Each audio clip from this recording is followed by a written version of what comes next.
Good morning. The 36th District Court in the state of Michigan is now in session with the Honorable Judge Donald Coleman presiding. At this time, there will be no reading of any material, no talking, sleeping, or gum chewing, and no driving also. Thank you. Thank you, officer. This is case number 22-19-6060. This is LVMD Funding LLC versus Charles Barton. Today is date time set for a pretrial conference in this matter. The court previously signed an order allowing for discovery regarding this matter. All right, for LVMD Funding, your appearance at this time, please.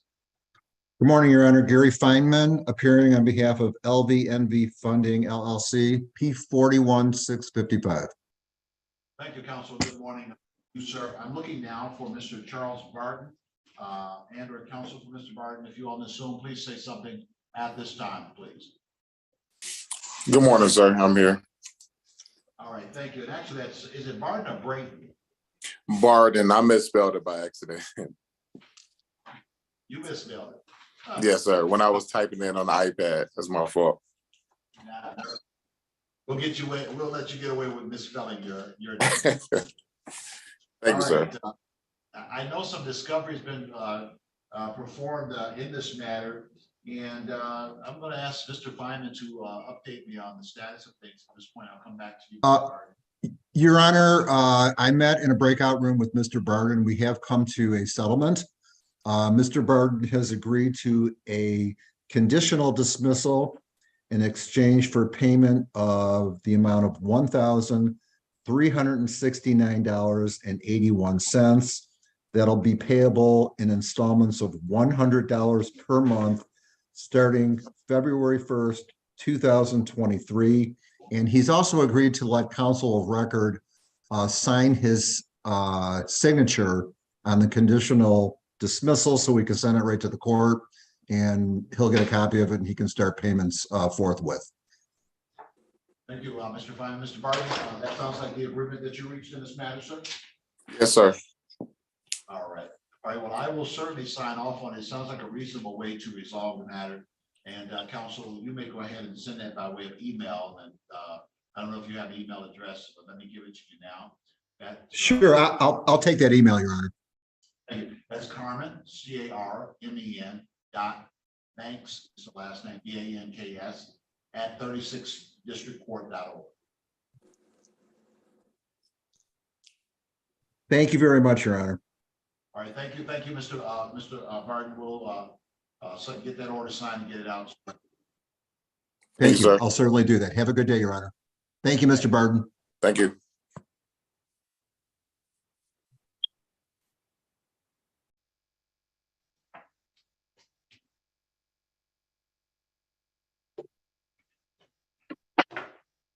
All right, the court now calls case number 0614-9201. This is Palisade Collections LLC versus Danita Jackson. The matter before the court on the following objections to a writ of garnishment regarding the third-party withholding unit of the Department of Treasury of the state of Michigan. The record should reflect that the garnishment is advanced secondary to a judgment that was in this matter in 2006. Looks like, well, actually 2007, and extended subsequent to that time. It looks like the judgment amount as originally entered was in the nature of $1,700. Your appearance for Palisade at this time. Good morning, Your Honor. Attorney Ashley Nonis on behalf of plaintiff. All right, thank you, Ms. Nonis, and good morning to you. I'm also looking for Danita Jackson at this time. Ms. Jackson, if you're there. I see your signal there. Good morning, Ms. Jackson. Can't hear you, so you may need to adjust your volume. You are off mute. And Madam, Ms. Notice Harmon, your P number, if you will, put it on the record. 77029. Thank you, Madam Helms. Ms. Jackson? Let's see what's going on. I'm here. All right, good morning to you.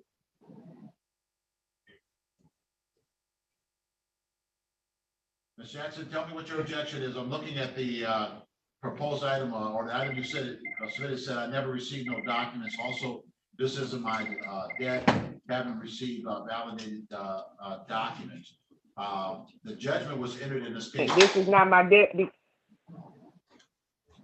Go ahead, ma'am, I'm listening to you. I was living in the state of Arizona. All right, ma'am. Well, you May I have to respond? file. Yeah, are you finished talking or, because either you're talking and then stopping us or something, or you're not saying anything. I don't know what you're doing. Talk to me. There's a pause, so I could barely hear say something. I hear 5 words and then it's no. So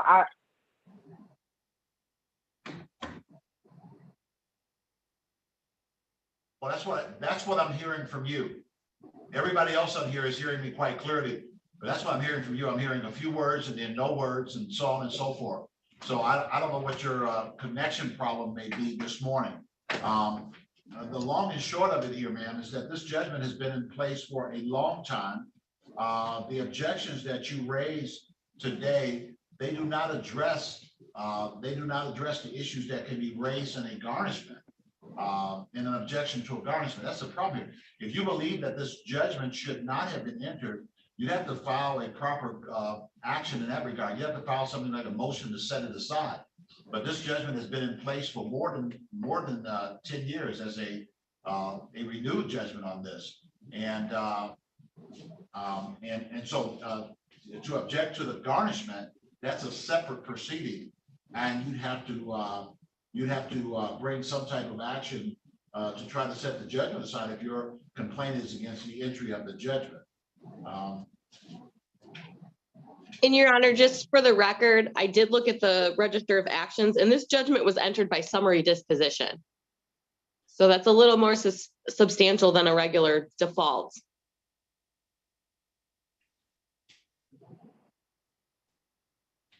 All right, yeah, that's been so long ago that, again, I'm looking through here just to see.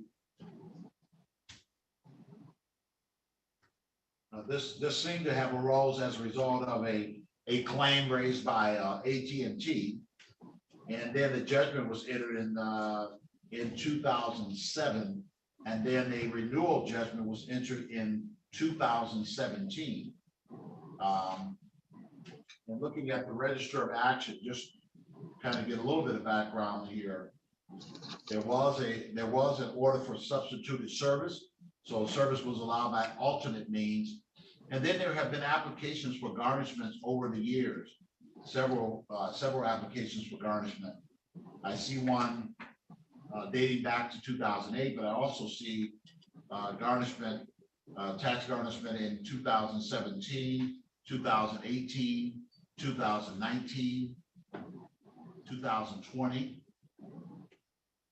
So this has been around for a while. Again, looking at this, I don't see a valid reason for the objections at this time. You might want to file something to try to get the judgment set aside, but that would be something that you'd have to go back and explain why there was no action taken in 2007, as well as in the intervening periods between that time and now. So I don't see any validity to the objections to the writ of garnishment. Therefore, I will find that they are not valid under the court rules that would allow for the objections.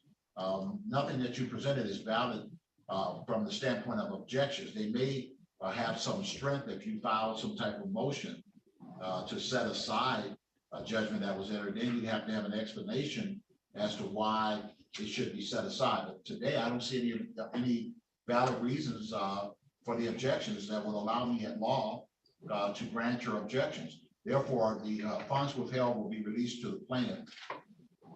Court finding that there is no validity to the objections. All right, I make sure you get a copy of the order. Just like I stated before, this is not my bill because I was not even living in in the state of Michigan. So that's why I have any paperwork coming. I found this out of this passing and that I had, and I called the company and let them know that I was not even living in. So that's why it's a big old, not saying anything to me because I was not living at the funeral in March of 20. And then I started answering them after. Other than that, I didn't have anything because I told them this is not my debt. And for that this is my debt. I haven't had a contract with AT&T at that. Yes, when I moved to Arizona, so I never had AT&T. So for me to pay a bill for a fee injury, I'm not to me, and that's why it's a gap, a 10-year, 15, and no communication because I was not even living in Arizona from 2005. Let me stop you, ma'am. Let me stop you because you're wasting my time now. I've told you probably 5 or 6 times that the objections that you raise are not valid objections. You want to tell me that this is not your debt, that the judgment shouldn't have been entered and you didn't know anything about it. Fine. You still can't raise that as an objection in the garnishment. That's post-judgment. Sounds like what you're saying is that the judgment should have never been entered. There are rules that you have to follow in order to bring that before the court if that's what you want to do. Now, you told me 15 times that you were in Arizona. This is not at the stage where there's a complaint. There is a judgment entered against you that's been in place for now, it seems like 14, 15, 16 years. That judgment is still in place right now. If you want to get that judgment set aside, the only thing I believe that you can do is to file some kind of motion with the court, some kind of petition that establishes that this is not your judgment and that you should not have a judgment against you, and lay out the reasons why, and also lay out why you would not have responded to the I can't hear you, Judge, because every time you talk, it's a pause. So every time you start talking, I can't hear you. I tell you what you need to do. Every time you talk, there's a breakup, and nobody else is having that problem. So what you probably need to do is you need to hang up and call back in and see if you can get a better connection. That's what you need to do. You need to hang up because I think that you heard most of what I've said. You heard me tell you that you don't have any valid objections. You do have perhaps a claim to try to get your judgment set aside. That's different. That's not even reviewable until you raise that. And it might be too late to raise it because that's been 17 or so years. And so you're probably stuck with this debt because there was no action taken for 17 years. But you still can file something and try to take action.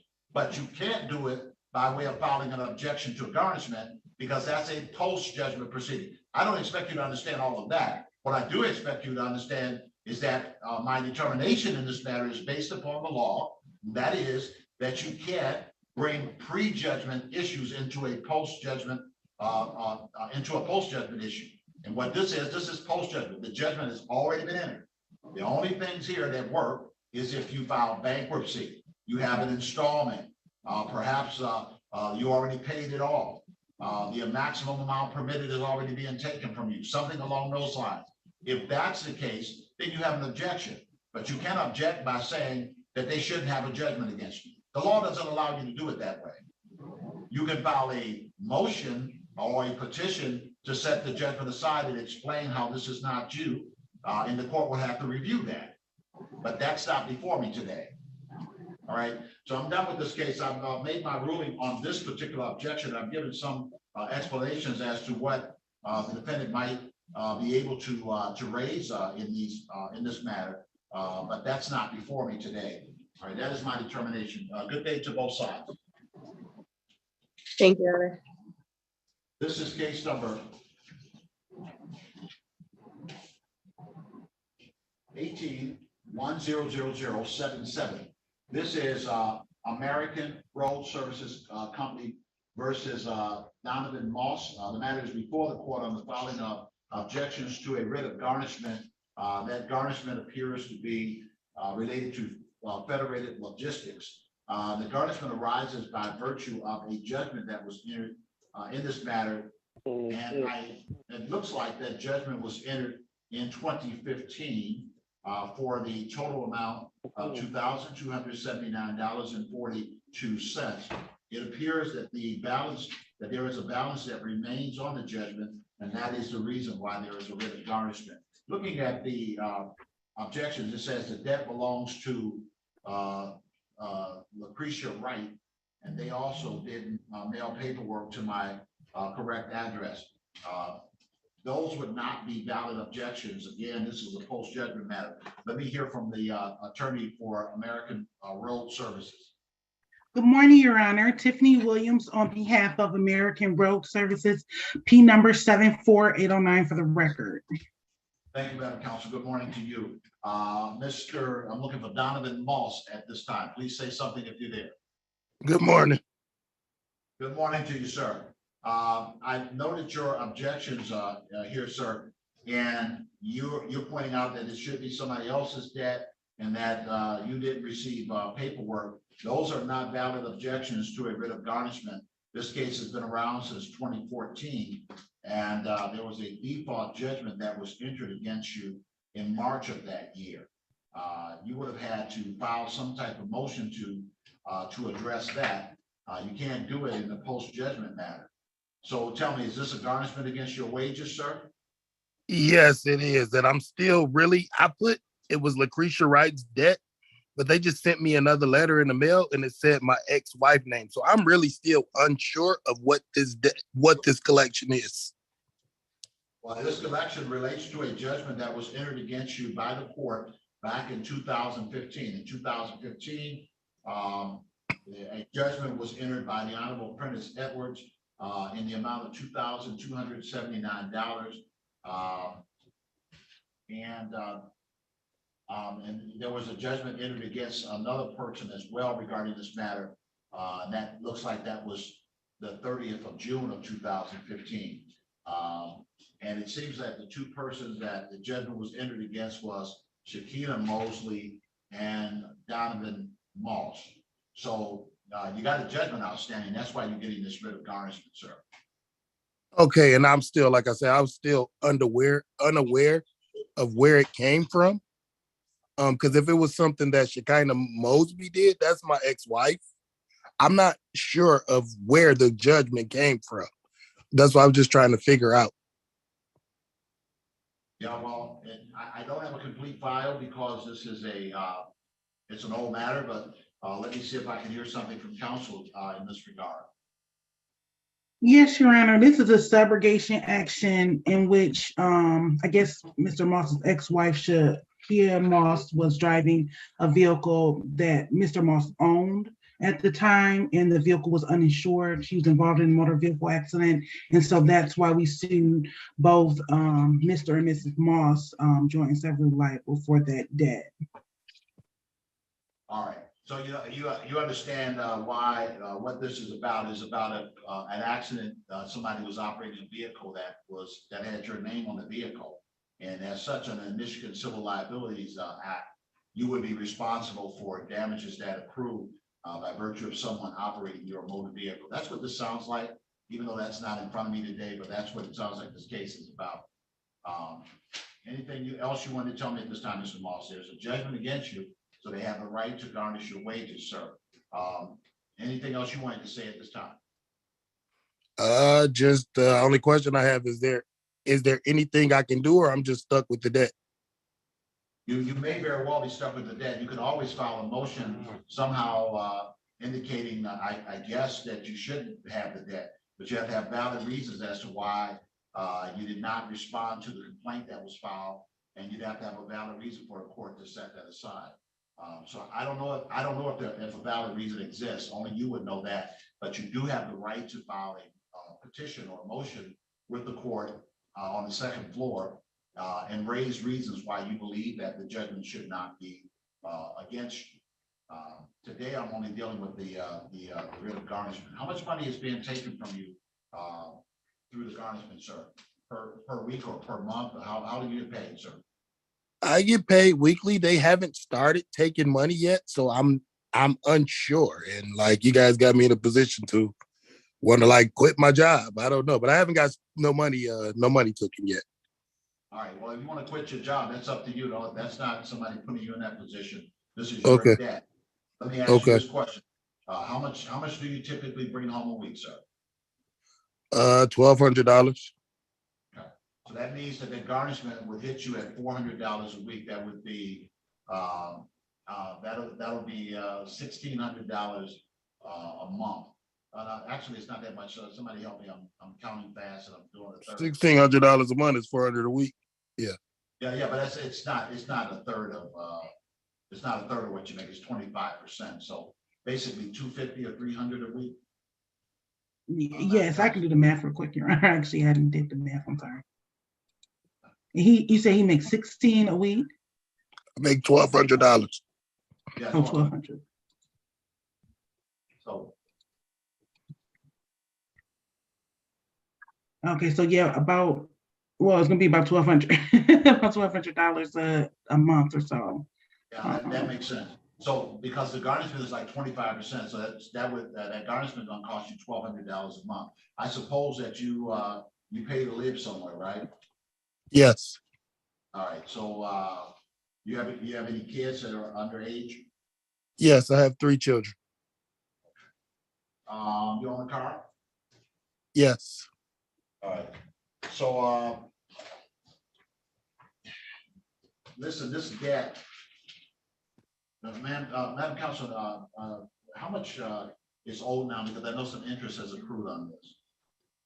Yeah, so the total amount that's owed is $2,239.20. That is comprised of $333.59 of interest. Okay, got it.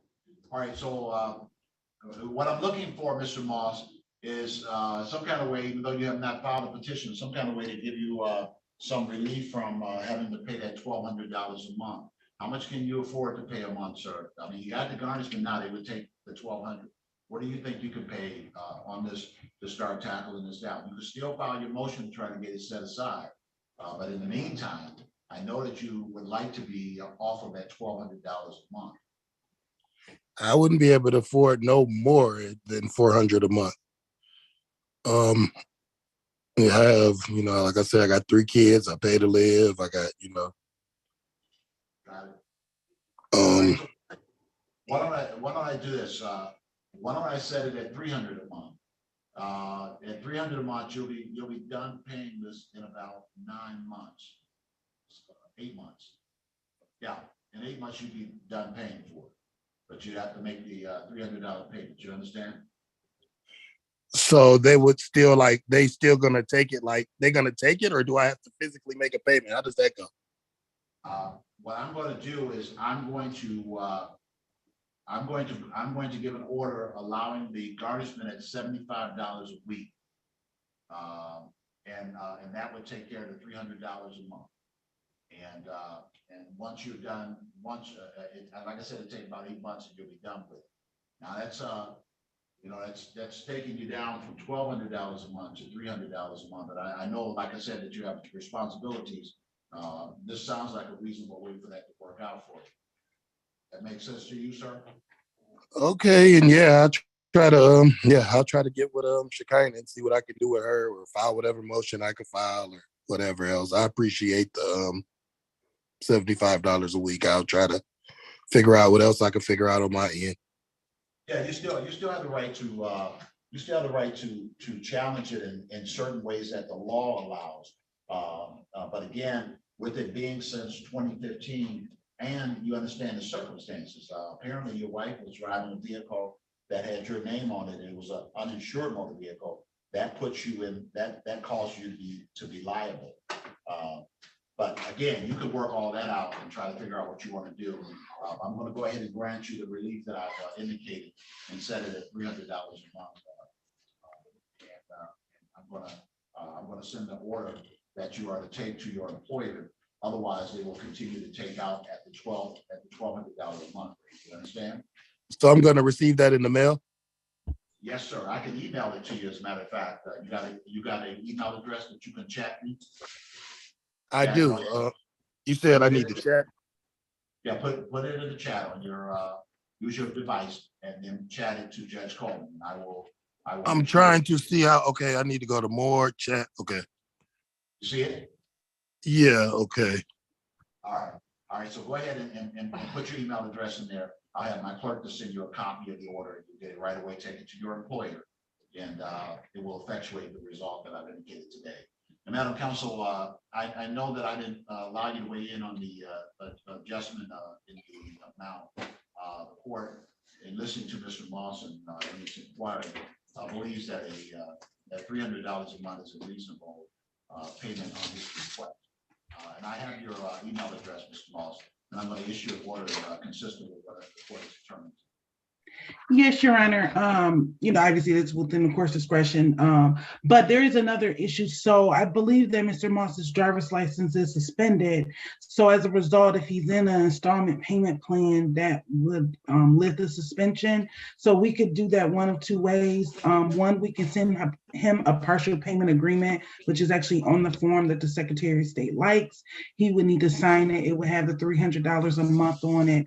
And then that goes to the Secretary of State after the clerk for the court signs it and puts a raised seal on it. Or Your Honor, you can put it in your order that the suspension should be lifted based on the installment payments that's going to be made, and see if the Secretary of State will accept your order to lift his suspension since he's going to be making payments. My license is suspended? It should be. We sent an abstract into the court, which would then go to the Secretary of State. So it should be, yes. You may not felt the impact of it though. Yeah, because I drive. I drive. I have my CDL, so I don't. When did you last renew your CDL, sir? I renewed my CDL in June, and I haven't received any letters from Secretary of State telling me anything about a suspension. Yeah, that would normally happen. It sounds like you've been very fortunate in a whole bunch of ways. I'm going to put that on the order that any suspension would be lifted, sir, so that if that comes up, this is why dealing with a debt that arises out of the ownership operation of a motor vehicle is critically important, because when it involves a motor vehicle, it can result in your license being suspended. Sounds like you drive for a living, so that would result in you not being able to work. So glad that you came to court today. We'll deal with that part of it, and you'll have that on your order that any suspension is lifted, and my court clerk will put a seal on that, and we'll get that right out to you. I wish you well today, sir. It took a little bit longer with your case, but I think we might have made a little bit of traction, and maybe this will help you get to a conclusion with this. All the best to you, Mr. Moss. Thank you, Madam Counsel. Thank you. Thank you, Your Honor. Thank you, Mr. Moss. I want to thank everybody for your patience. Every now and then we get stuck on one a little bit. This is case number 16-116202. This is Credit Acceptance Corporation versus Cortez Martin. The matter is before the court on objections to a writ of garnishment. It indicates the writ is not properly issued. And this is regarding Takeda Pharmaceuticals. This relates to a judgment that was entered in this matter for $8,484.94. All right, your appearance for credit acceptance, please. Good morning again, Your Honor. Attorney Ashley Nonis on behalf of plaintiff. All right, thank you, Ms. Nonis, and good morning again to you. Let me see if I have Cortez Martin on the Zoom. If you're here, say something, Mr. Martin. Good morning to you. I'm here, Your Honor. All right. All right, so you work for Takeda Pharmaceuticals, is that correct? That is correct. All right, so you got this judgment from 2016, and that's what's causing you problems here. That's why you got this garnishment against your employment, sir. Looks like that garnishment was filed in October, correct? You've been getting garnished since October. Is that about the size of it? That is actually not correct. It was issued 12/13 when it went active. However, it was submitted to my employer 10/24. I just wasn't aware of it until it actually came out of my check because they didn't give me any documentation stating that I was being garnished. Yeah, you'll never get any documentation stating that you're being garnished. It's just gonna happen. The element of surprise is the whole point of this. All right, so you said that you were garnished under this judgment before? So I believe I was garnished before. However, I was speaking with, I don't remember who it was I spoke to at the law agency, but I know currently with credit acceptance, our Michigan State Attorney is possibly going to be participating in a lawsuit that credit acceptance currently have for the predatory lending, because the car that they initially gave me, which was a 2005 Envoy, immediately had engine and transmission issues, and the warranty that they sold with that financing was not covering any of that work. All right, none of those issues are in front of me today because the judgment is already entered. The judgment was entered for 2016. Okay. I guess that's set aside. None of those issues come up before the court. The only issue before the court is whether or not there is a judgment, and there is a judgment in place. And so they have the right to garnish against your wages. This does not prevent any action that might be taken by those that may be suing credit acceptance. And if they proceed, or if they win, or if they get a stay, then that would have an impact upon your case. But until that kind of action is done, it would not impact the case that you have in front of me today. So it looks like you only put the writ is not properly issued. I think you were saying because you didn't know about it. And of course, you were raising the underlying issues that someone may be suing credit acceptance regarding predatory lending. That's not in front of me. So I don't see a valid objection. Tell me about your resources. Tell me about how much money they would take from you. How much has any money been garnished yet? Have they taken any? Yes, so they've been taking 25% of my check since December 16th of 2022. Okay, well, let me stop. I know they're taking 25%. You know what I want to know is how much is 25%? Your Honor, I can answer that. So we've received 2 payments in January, totaling. Stop for a moment, because we're crossing over each other. Mr. Martin, I'm gonna come right back to you. Ms. Nonis is going to give me some update on the information that she has, and I'll come back to you, sir. Go ahead, Madam Counsel. Thank you, Your Honor. Sorry about that. We've received 2 payments so far in January, on the 20th and the 24th. They're total about $550. So they're taking about $275 a week from you, or per pay period, Mr. Martin? From my understanding, the first one was $324. The first one, oh, sorry, Your Honor. I can give you exact numbers. Hold on one second. You get paid every 2 weeks? I get paid bi-weekly, yes. All right. Go ahead, Ms. Nonis. The first wage garnishment was $342.35, and the second garnishment was $217.33. All right, so you got a range of about 340 and 217. So on average, you pay about $275 per pay period. So $550 a month, roughly, in garnishments. I mean, they have the right to garnish. That's a significant amount. I mean, but judgment here is significant as well. You got the judgment's over 8,000. How much do you have as a balance on the judgment, Madam Counsel? The current balance, because of the reduction of those payments, is $8,982.02. All right. So until you decide another approach or hook up with the action that may be brought by the other lawyers, you have to figure out a way of going forward here. There is the garnishment in place, and like I said, that's hitting me for about $550 a month. What are you offering as a payment to stop the garnishment or suspend the garnishment? I'm sorry, speaking to me, Your Honor? Yeah, Mr. Martin. So I could leave the garnishment in place because I don't see a valid objection. But I suppose that you would like an opportunity to get off of the garnishment or have some lower amount. Yes, I'm sorry, I didn't mean to cut you off. Yes, I will greatly appreciate something to work with because, like, I know you hear it every day, but I am a father of 3.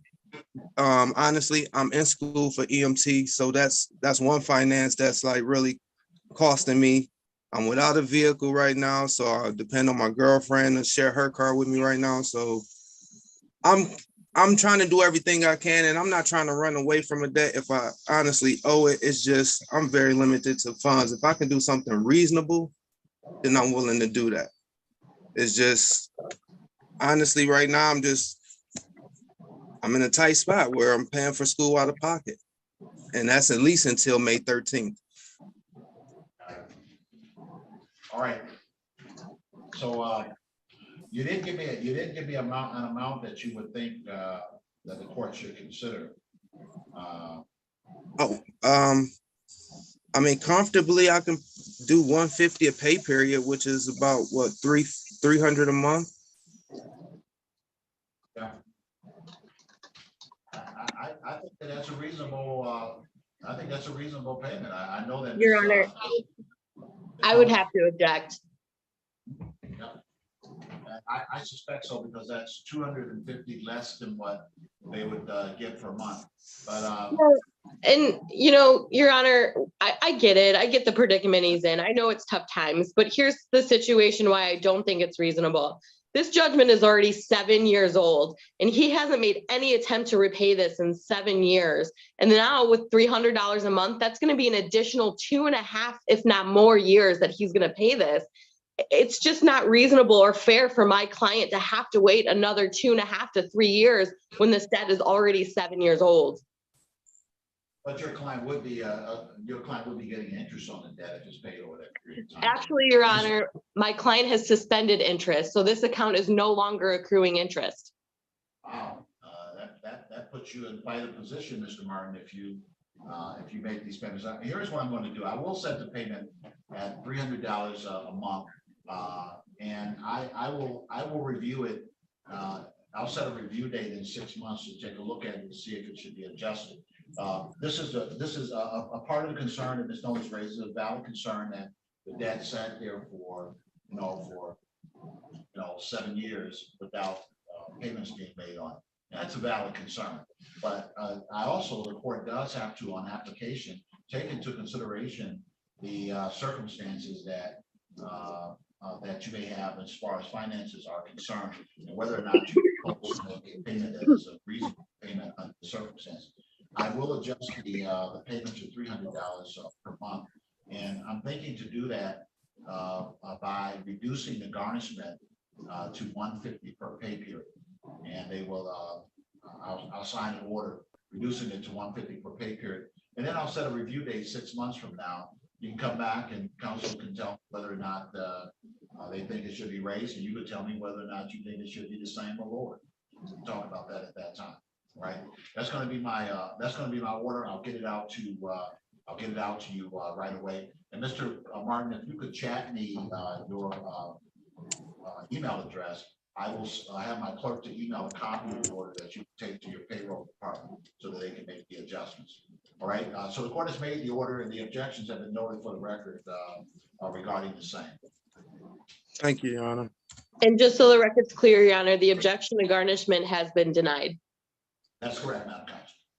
And the court has granted a partial payment order. I'm allowing the partial payment order by way of the garnishment. That would reduce the amount of the garnishment. Mm-hmm. All right. I wish you well. And the next action date in this matter, I'm going to calendar the file and set it over for a hearing in the month of July. So that's going to be July the 4th. Excuse me, it won't be the 4th. July. I was going to say, I don't think I'll be here. We're going to set that for July the 3rd. Okay. 7/3/23, and you use the same Zoom information for the hearing on that date. All right. I wish you well, and we'll review the matter at that time. Hopefully, this works out well so that this can move forward in the interim. Good day. Thank you, Ms. Jones. Right. Thank you, Your Honor. And Ms. Baker, I'm moving through these matters. But which one are you on, Space? Decor Properties versus Crystal Gwynn, Your Honor. Just one moment.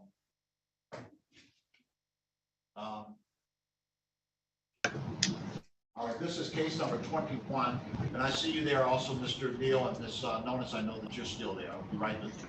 All right, this is case number 21-153-942. This is Decor Properties versus Crystal Gwynn. The matters before the court on the filing of objections to a writ of garnishment. The record should reflect in this matter that a judgment was entered in this case on the 6th of July, 2021 for $3,605.62. The judgment is as to the wellness plan. All right, your appearance at this time, Madam Counsel. Thank you, Your Honor. Denise Baker, P53670, appearing on behalf of plaintiff. All right, thank you, Counsel, and good morning to you. Let me have Crystal Gwynn, I believe it's Gwynn, on this matter. Is that correct, ma'am? Yes, good morning. All right, good morning to you, ma'am. You filed your objections to the writ of garnishment. You said that the funds or property is exempt from garnishment regarding the wellness plan. Tell me what you mean by that, ma'am. Go ahead.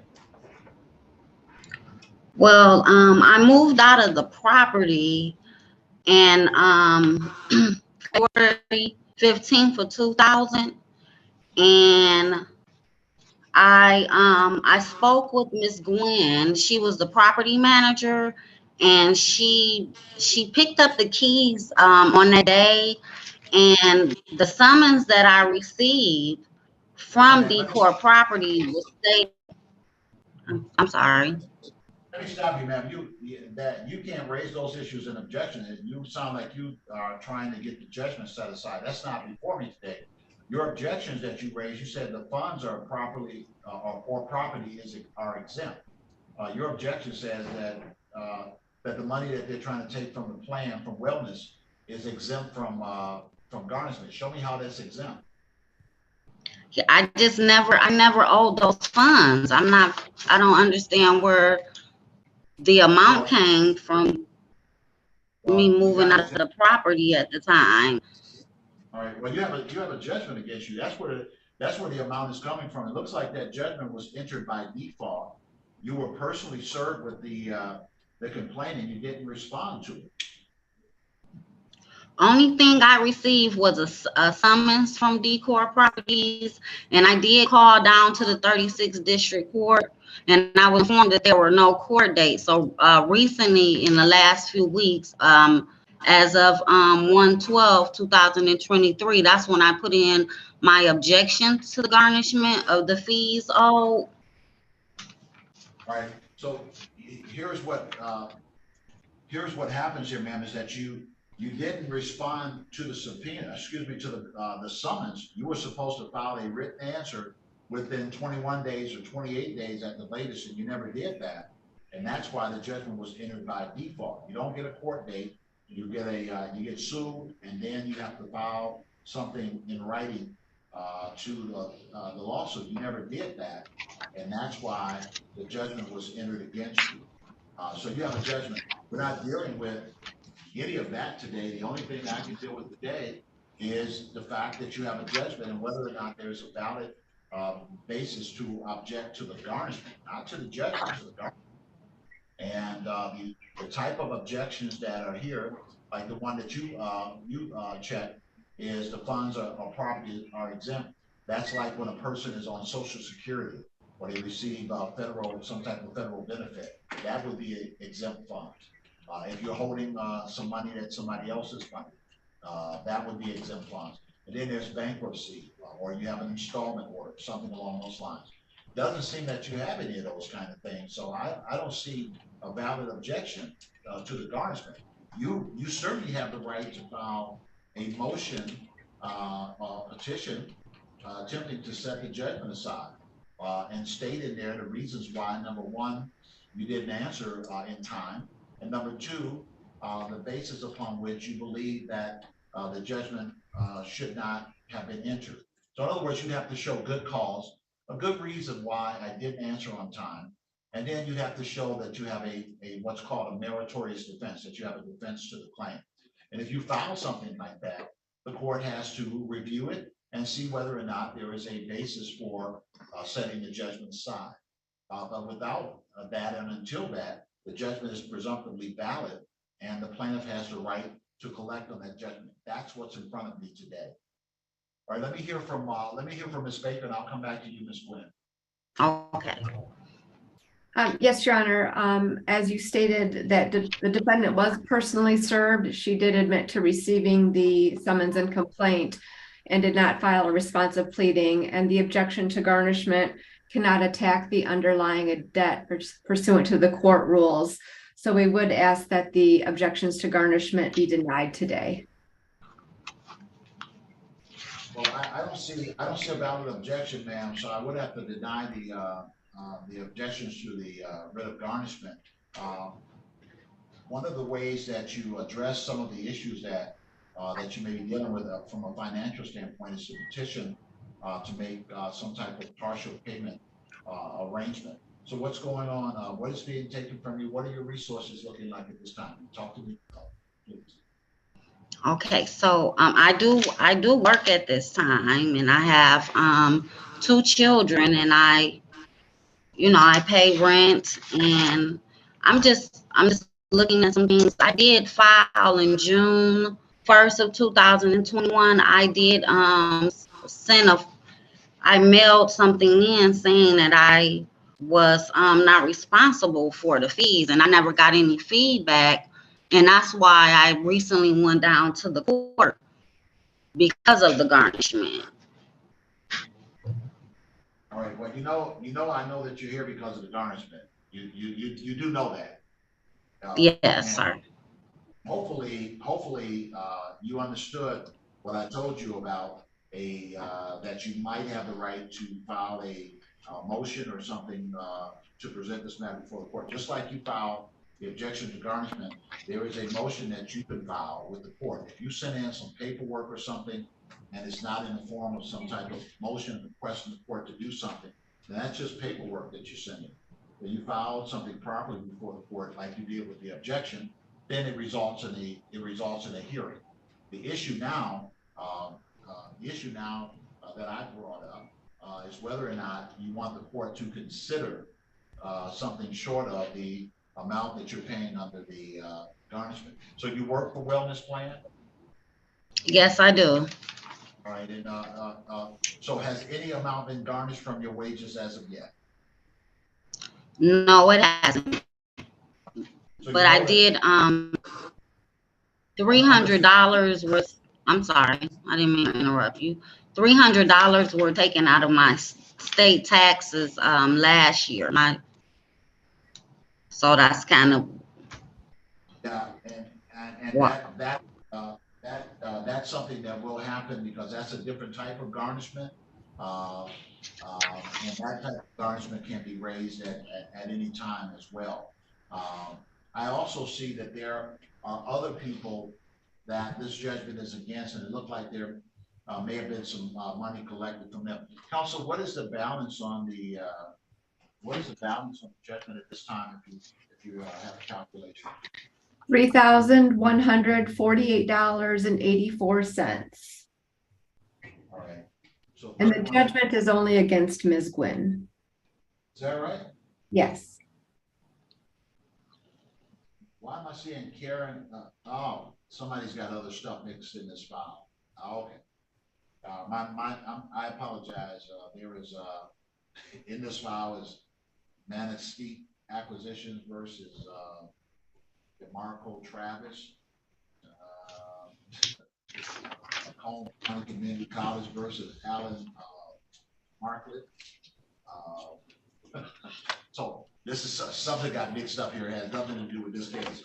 That's a shocker to me. But anyway, we don't usually see anything like that. That's why I was saying some other people, and I only mentioned 2 others. It's like 3 or 4 other things in this file. All right, ma'am. So you get paid. Every week or bi-weekly, or what happens? bi-weekly. All right. So it looks like that would be costing you at the rate of $600 a month. What do you like to ask me for a partial payment plan while you think about doing the other things to try to get the judgment set aside? Yes. Right now, I don't believe I can afford $200 a month until I can try to sort this out. Got it. Counsel, your thoughts? I know that you're facing on the garnishment 600 a month. Ms. Gwen indicates that that it is a hardship that she's dealing with children, a household, etc. Any thoughts about any of this, counsel? I have no objections to the $200 a month, Your Honor. All right, I think that the $200 a month is a reasonable way of beginning to approach the judgment that's at the 3,500 or so range that is in. And so I'll go ahead and settle it at $200 a month. Ms. Gwen,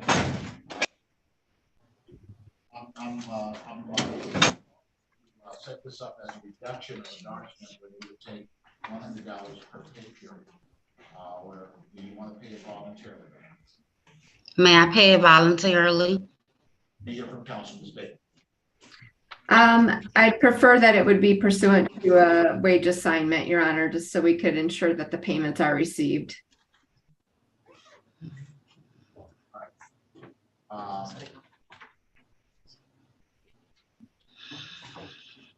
Let me do it. I'm going to go ahead and do it on the wage assignment. And I will send you something that you could take to your payroll right away, so that they can make sure that they do the reduction. You have to chat me your email address, so I can have some email, so they reduce it down from the 300 to 100. They reduce it down from the 300 to $100. So send me your email address in the chat, and I'll make sure that gets out to you right away. All right, that's my order. I do wish you well. Again, if you file something otherwise, the court will take a look at it. You have the right to file a motion on the underlying order. I'll take a look at it. Send a copy to the speaker. If there's something there that will work, we'll take a look at it. All right, good day to both sides. Thank you, Your Honor. Thank you.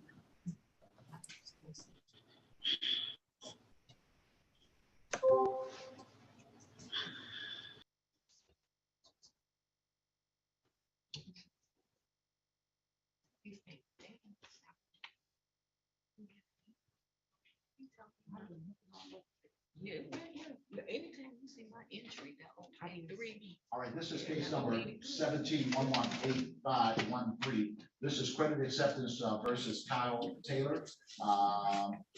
This is for the court on the filing of objections to a writ of garnishment regarding Toyota of Ann Arbor. This is related to a judgment that was entered in the amount of $10,078.83 in 2017. All right, your appearance for credit acceptance, please. Good morning again, Your Honor. Attorney Ashley Notice on behalf of plaintiff. Thank you, Ms. Notice. Let me see, do I have Kyle Taylor? Mr. Taylor, I see you there. Good morning to you, sir. Good morning, Your Honor. How are you doing this morning? I'm good, sir. I'm looking at your documents as defendant never signed for this vehicle and is victim of identity theft by a family member. So why didn't you come to court on this when this was filed against you back in 2017?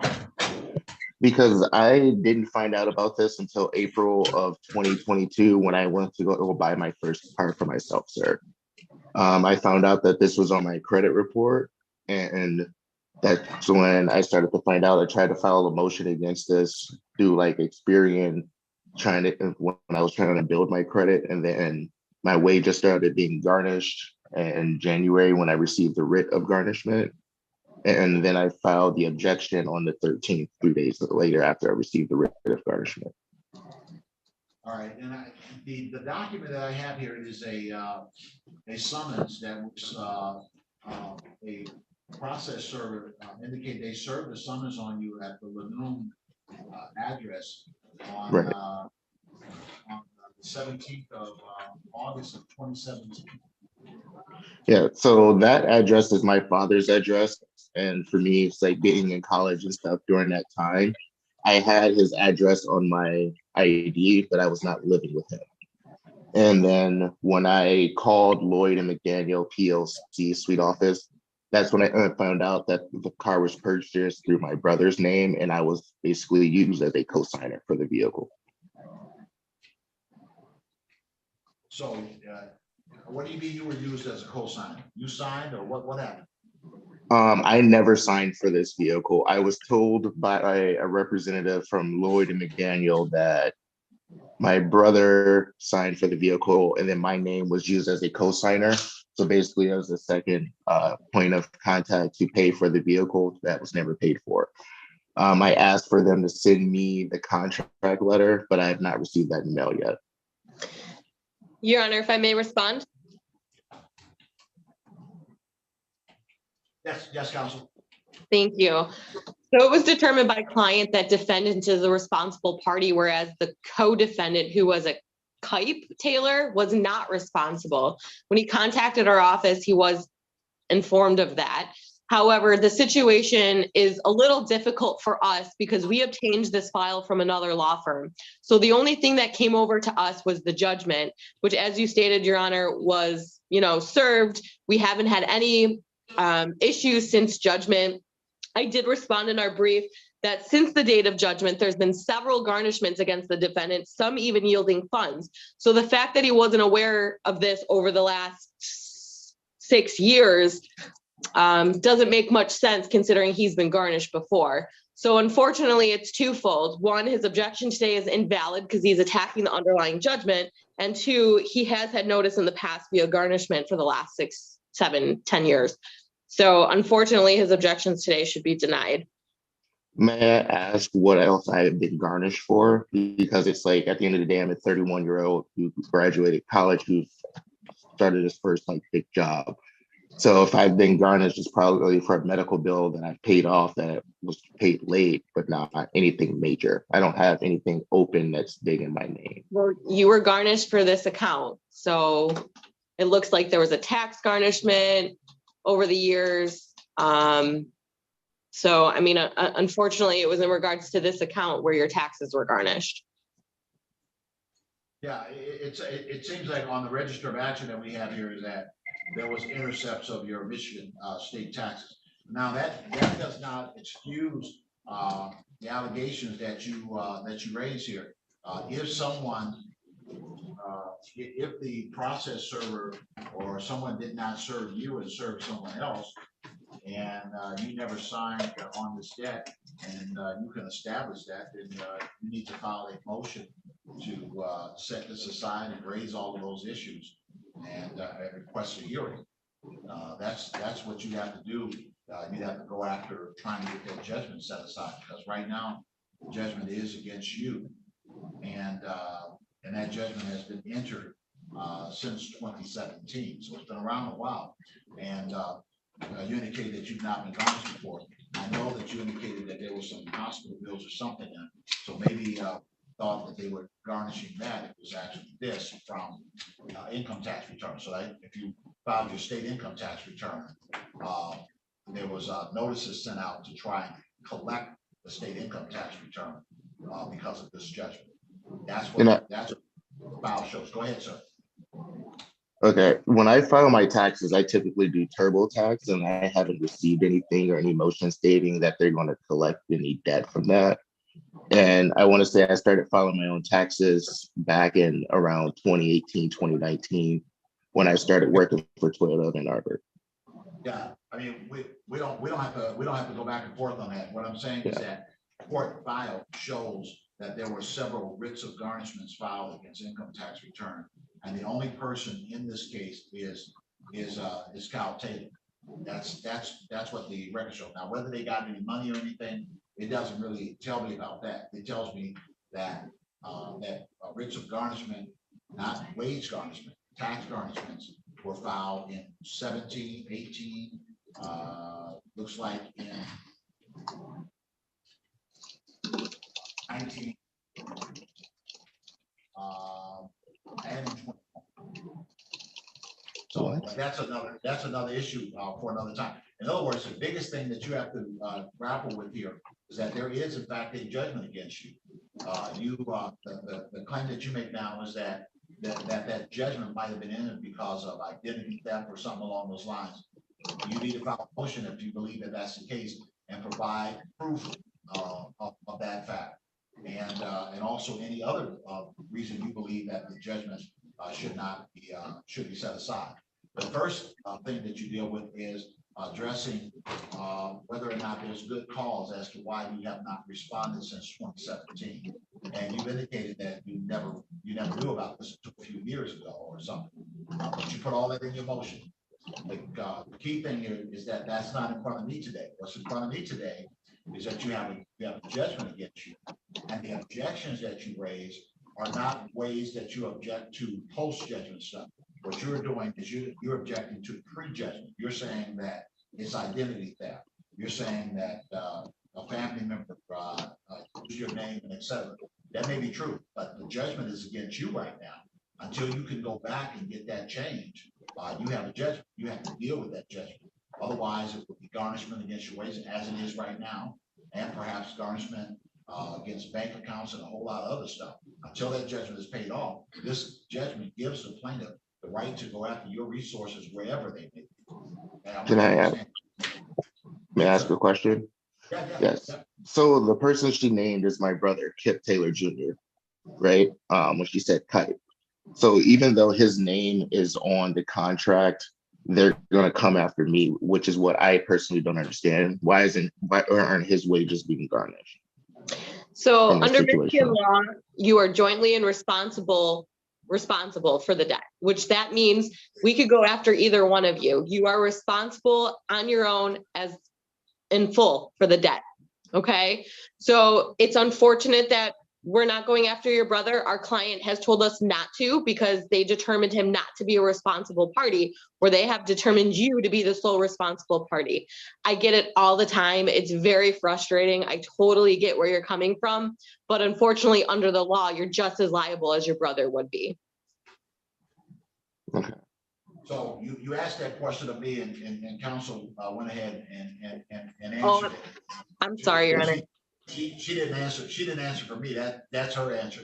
But she just so happens to be right when it comes to the issue of joint liability. If you sign as a co-signer, and I know the issue here is that you're indicating that someone signed and you didn't authorize that.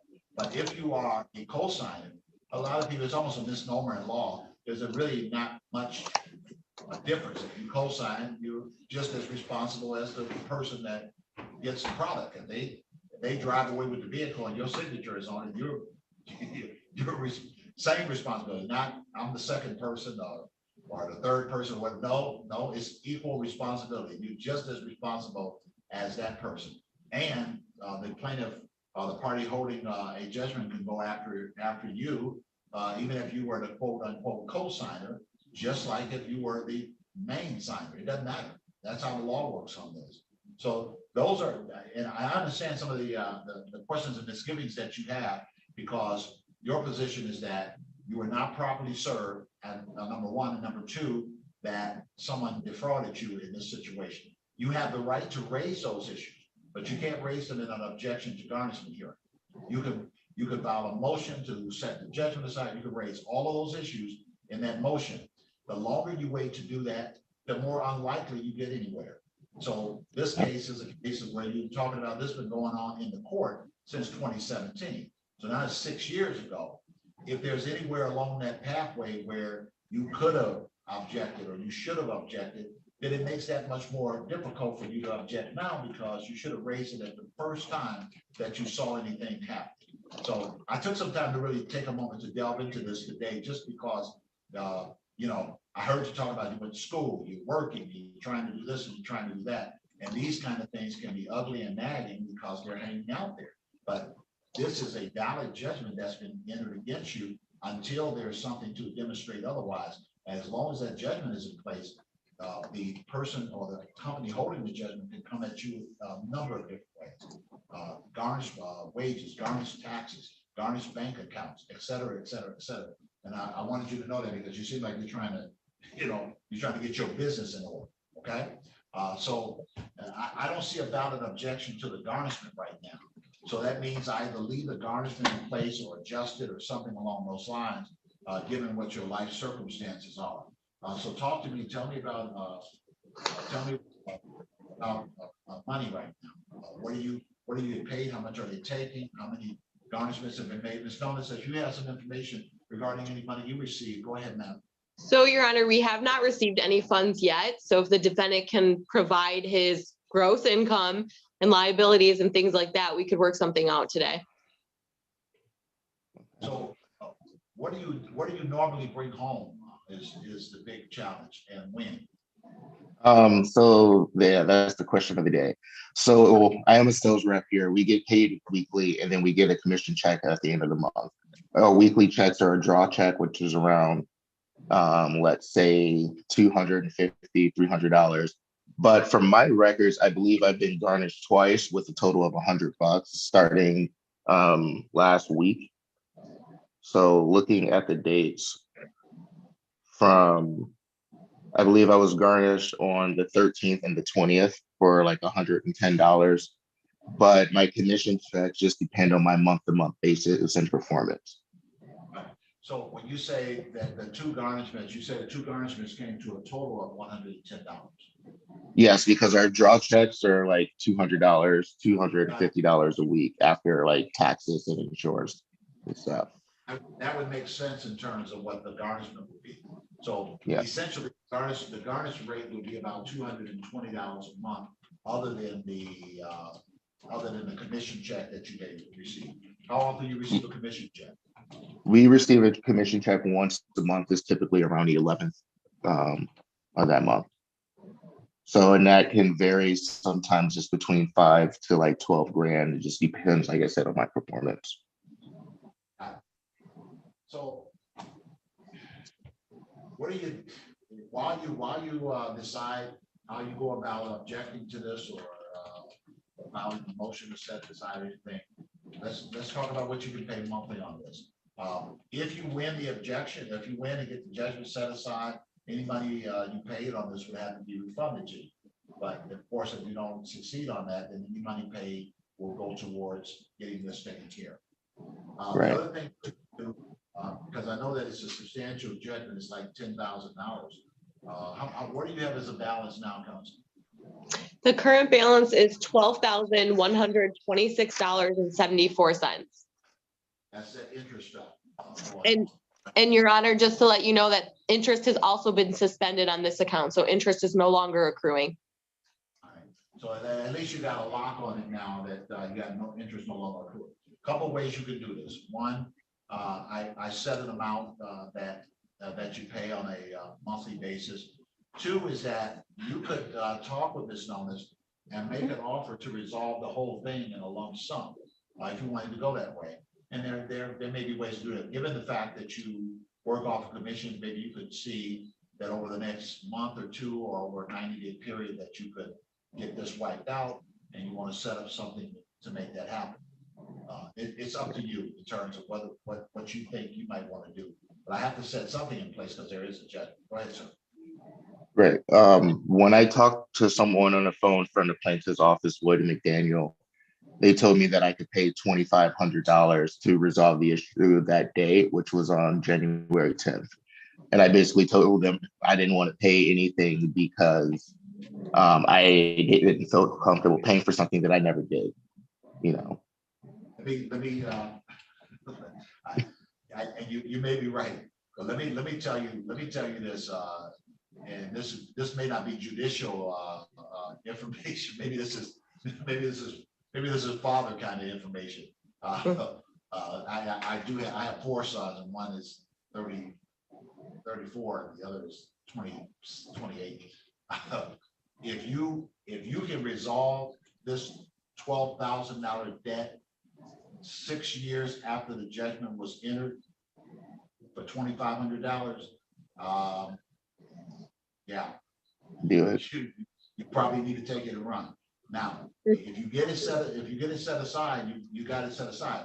That's an uphill battle, and I've tried to communicate that. And you know, I'm a straight shooter. I'll tell you those kind of things. Uphill battle because of the extension of time, because of how long ago that contract was signed, so on and so forth. Someone in your house or a house that had your address connected to it, signed for it. You got all those issues, and they didn't happen last year. If all this happened last year, you know, we're closer to all these events. You got the contract that you're basically trying to avoid the contract, and I think that contract goes back to 2015, and then the cases in the court from 2017, and now you got this thing that's $12,000. So I don't know. I'll set it up in a way that can kind of give you some relief from too much per month. That you want to do it that way, or you could talk with Ms. Onis about trying to settle. Or if you got something that says that you could settle that out by paying $2,500, I can't. You know, I'm not your lawyer. I'm the judge. Right. I would almost tell you. You need to pay that $2,500 and close the book on this and see if you can get an agreement with them to give you a satisfaction so you can get this cleared up on your credit report and everything else. Otherwise you're shooting blanks you might hit, and if you don't, you end up with this $12,000 still hanging out there on your judgment. Again, I don't usually even talk about that kind of stuff on these kind of hearings. But you sound like you've been trying to work at it a little bit, and maybe that might be your answer right there, is what I'm saying. Okay. I don't know. I don't know, Mr. Taylor. Ms. Gomez, that type of settlement resolution? Yeah, so it looks like he did speak to his collection representative on the 10th, as he stated, and he was portrayed an offer. So, you know, if he wants to call me sometime today, I'd be more than happy to talk to him and go over what his options might be and what might be best for him. Okay. I'm fine with doing that. Is there a way we can trade contact info or just chat you through the? All the information is with the number you already called. So when you call in and talk to Doug again, you spoke to Doug. He'll be able to go over everything with you. If you want to talk to me, I'm here in the office, so he can just transfer you right over to me. Okay, and your name is Ashley, correct? Yep. Mm-hmm. Okay. Yep, we can do that. So why I don't see a valid objection to garnishment.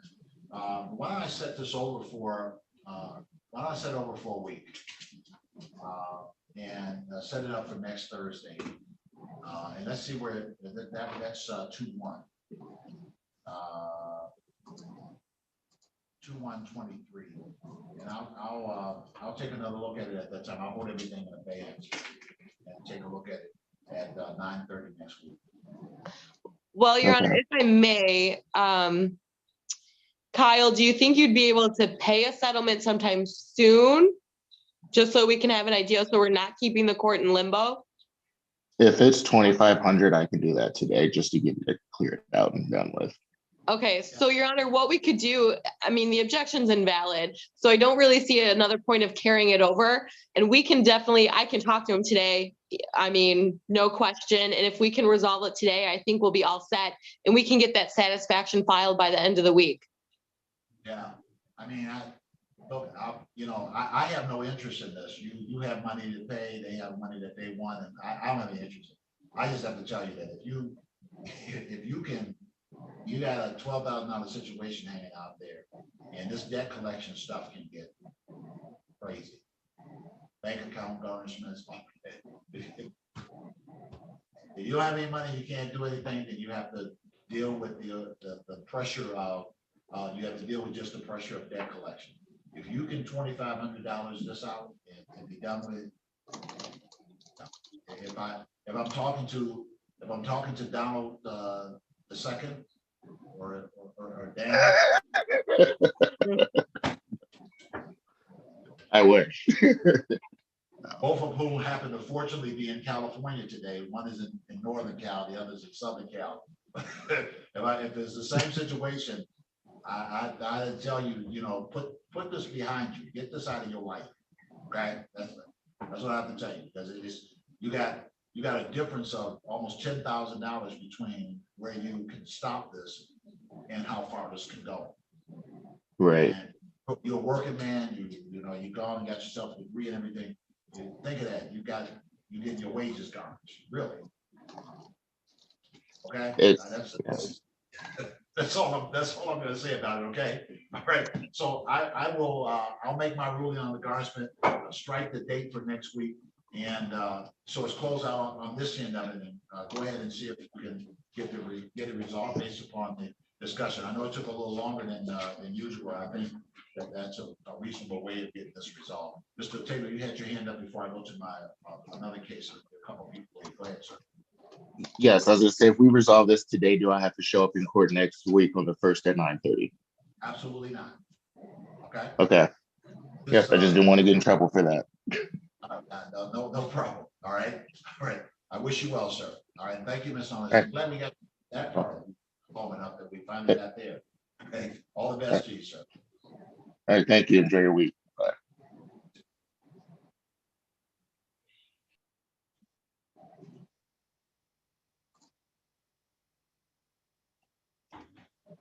All right. This is case number 19-145-329.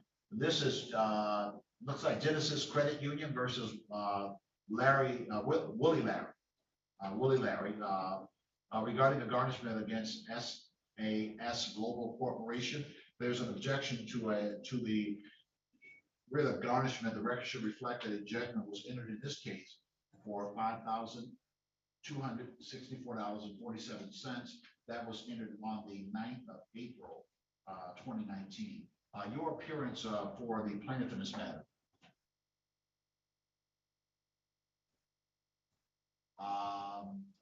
Anyone here for Genesis? Yes, Your Honor. Sorry about that. Just some Zoom issues. Good morning, Your Honor. Wesley on behalf of Genesis, P number 80307. All right, thank you, sir. I know you've been quite patient today. Thank you for doing so. Let me see if I have Mr. Larry Woolley on the Zoom. Mr. Woolley, good morning to you, sir. Let's see, I see him there.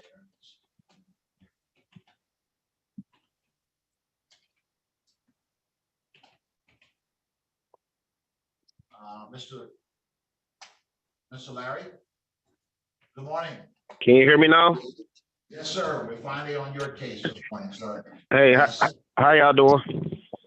Good, we're good. I see that you filed objections to the writ of garnishment, and you put on there that I wasn't served. What are you talking about when you say you weren't served, sir? Okay, I have a signed contract between me and the person that I got the car for. I purchased the car in Woolley Moultrie for him. I got a signed contract that anything that goes along with that car, he should be paid in full. And I got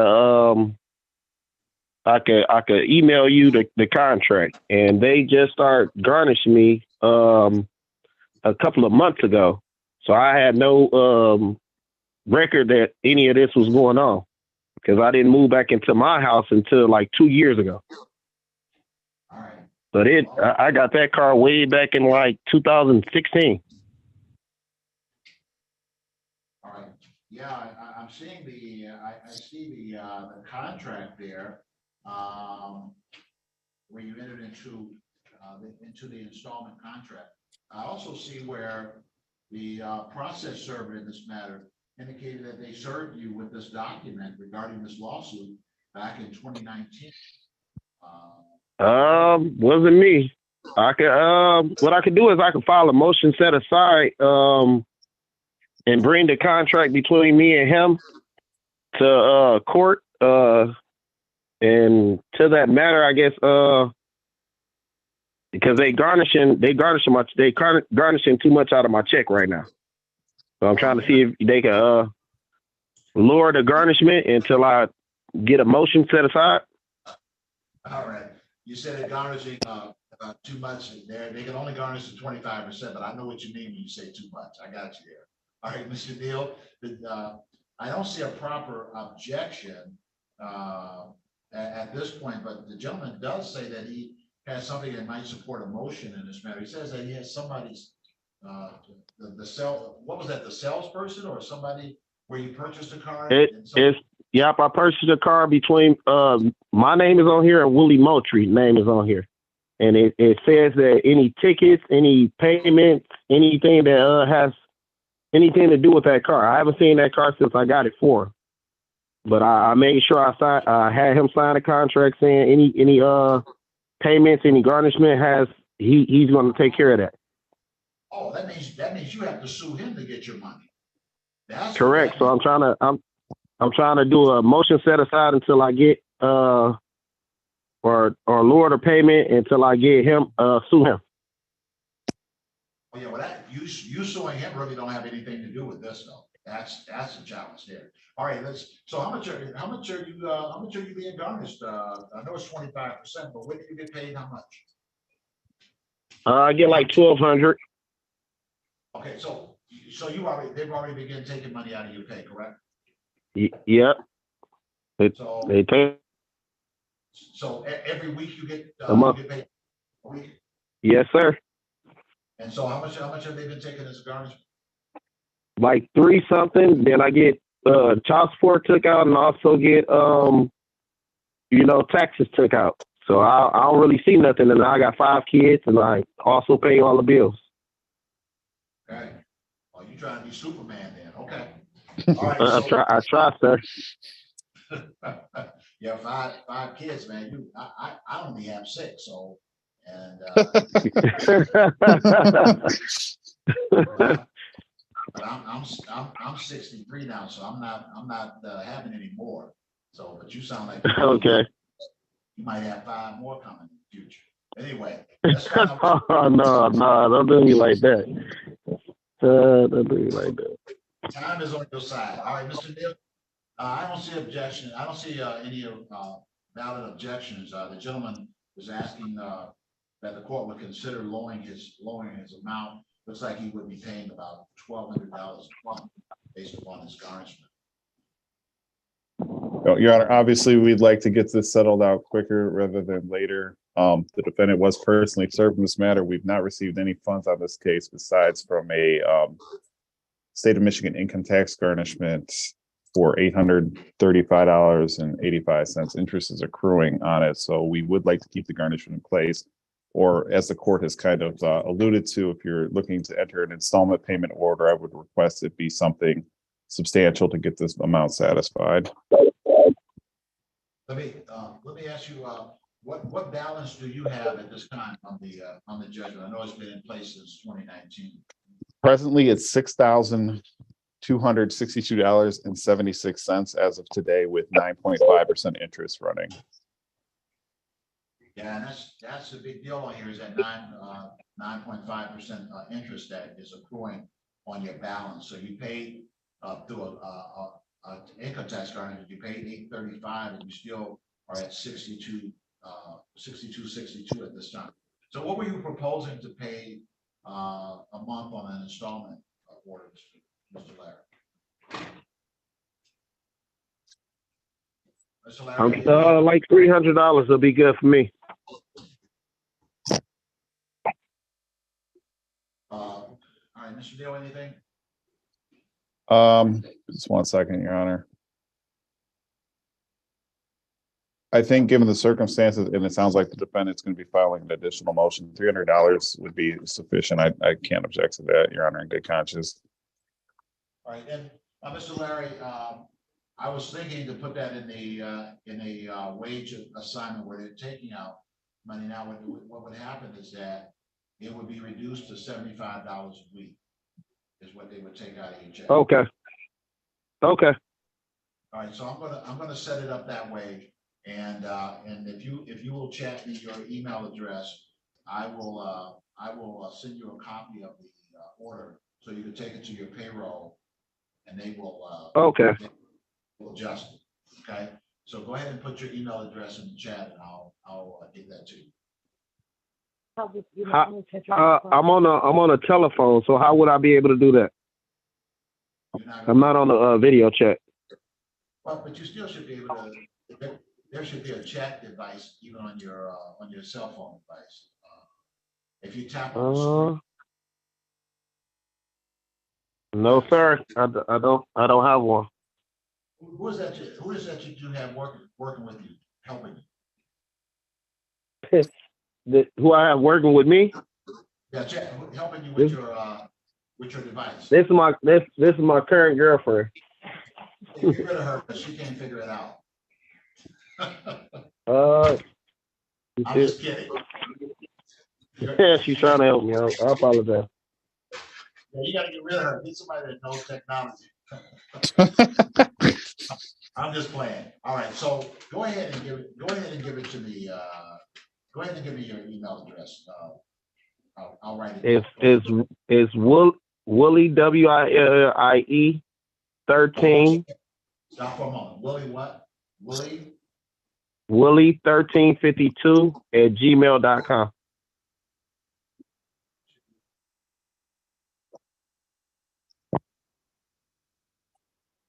Okay, I got you. Willie 1352 at gmail.com. Yep. All right. Yes, sir. I'll get a copy out to you right away. All right. Okay. Thank you, Judge. All right. Thank you. Good day. Thank you, Mr. Neal. Your Honor, would you like me, just to clarify, would you like me to prep a STIP order to reduce GARN and send it over? I was going to do it on the form, but yours might be prettier. You want? Yeah, I was before you earlier this week, so I have one in the tank. I can email it over shortly. All right. Why don't you do that, and I'll get that out right away. Thank you. Thank you, Mr. Neal. Will do, Your Honor. You have a good afternoon. And likewise to you, sir.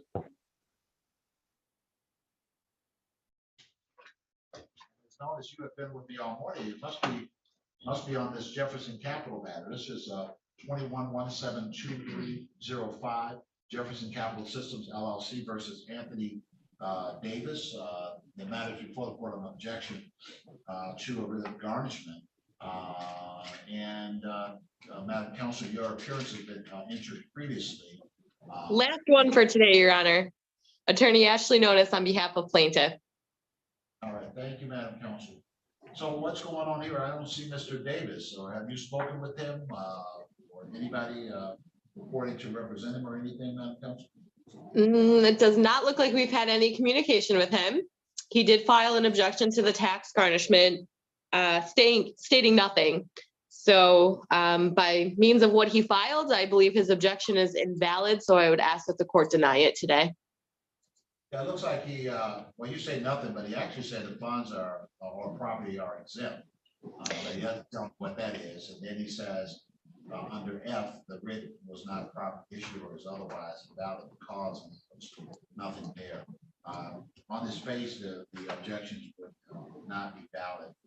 So the court will deny the objections at this time. Thank you, Your Honor. Thank you. Good day to you, counsel. Enjoy the rest of your day.